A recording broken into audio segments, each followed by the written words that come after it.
Hi, and thanks for watching this message video. And for those who can't make a Sunday, don't forget that there's a podcast that goes along with this message video, kind of a part one, part two thing.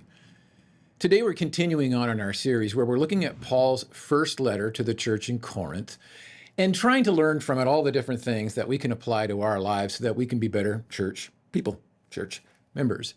And in the second chapter of this first letter, Paul is addressing the people of Corinth on what appears to be a lack of spiritual understanding. And for some, that was attributed to ignorance, but to others, that seems to be something that was attributed to stupidity.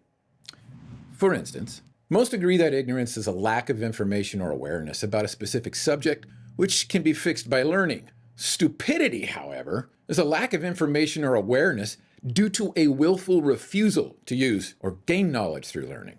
And unfortunately, many in Corinth were choosing to remain stupid. For example, here's what Paul wrote. 1 Corinthians 2, 1 through 6. When I first came to you, dear brothers and sisters, I didn't use lofty words and impressive wisdom to tell you God's secret plan. For I decided that while I was with you, I would forget everything except Jesus Christ, the one who was crucified. I came to you in weakness, timid, trembling, and my message and my preaching were very plain. Rather than using clever and persuasive speeches, I relied only on the power of the Holy Spirit. I did this so you would trust not in human wisdom, but in the power of God. Yet when I am among mature believers, I do speak with words of wisdom, but not the kind of wisdom that belongs to this world or to the rulers of this world, who are soon forgotten. Do you ever feel like you have to dumb things down for certain people? If so, what can we learn about Paul's approach when doing so?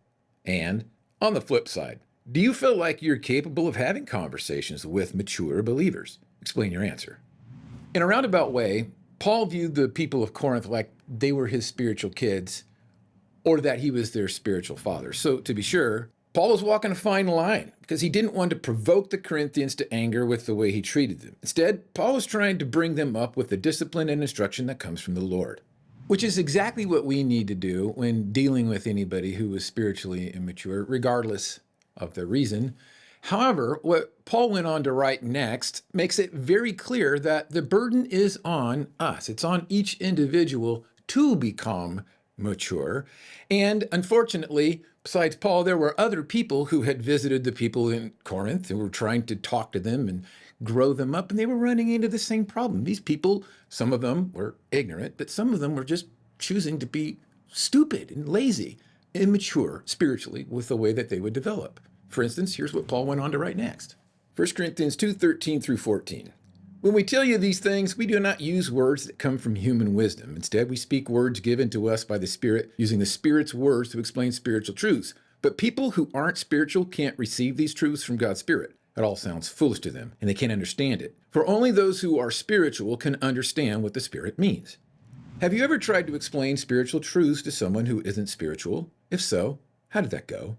In your opinion, how does a person become spiritual? And read 2 Timothy 2, 24 through 26. How should we deal with those who are spiritually dull or obstinate? Again, the Corinthian society that Paul was addressing way back then is an awful lot like our modern day society here in the United States of America, and maybe some other places throughout the world as well. And that, well, we live in a society that's very worldly. We live in a society that is dangerously capable of drifting into things that are not of God, even while claiming to be followers of Christ, much like, again, the people there in Corinth. And so what Paul was doing was trying to explain to them, guys, besides what it is that God does to make us holy, he tries to bring spiritual understanding into our lives in order to make us better. But the problem is, again, like in Corinth, we have people in our world today, well, some of them are ignorant, meaning they don't know any better, but they could learn. But then there are some, well, that they're stupid. Meaning, some embrace a lack of awareness about godly things because they refuse to use or gain spiritual knowledge through learning. Nonetheless, those of us who are spiritually mature must be patient with them, for their hearts are changeable. In fact, in Jesus' parable of the soils, he talks about how there were some who were hard, just like I've been. And then they moved to maybe being rocky soil, just like I've been. And that they moved to been having thorny soil, that cheated them away from the things that would actually produce fruit in their lives or other people, which is where my soil has been too. And then there comes a time when, your soil becomes fertile and things change. But how does this change? It's through spiritual understanding. And because God knows that there are people that, regardless of stupidity or ignorance, their hearts can change. But how they change is oftentimes because there are people, they allowed themselves to be changed. And now they stay the course and they help others do the same. And because this is so important, it's what I'm going to be talking about on Sunday. And I hope you can join me.